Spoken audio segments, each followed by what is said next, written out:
Anong balita dyan, Ifa? Yes, wala si Senator Ronald De La Rosa sa Senate building sa mga sandaling ito. Ayon ito sa isang senador. Sabi ng nasabing senador sa atin, kinumpirma ito ng taga-Senate Secretariat. At sa information, alas 2:30 ng madaling araw lumabas dito sa Senate building. Walang binigay na additional information at walang sinabi kung nasaan sa mga sandaling ito si Senator De La Rosa. Ang tanging kinumpirma ng senador ay wala dito sa Senate building si Senator De La Rosa batay sa nakuha niyang confirmation mula sa Senate Secretariat.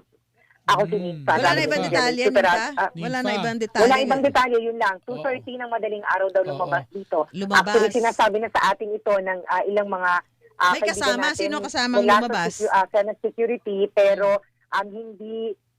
of course, kinakailangan natin ng mga confirmation at ito, isang senador na ang nag-confirm na wala dito sa building sa Senator De La Rosa batay sa kanya nakuha ang confirmation mula sa Secretariat.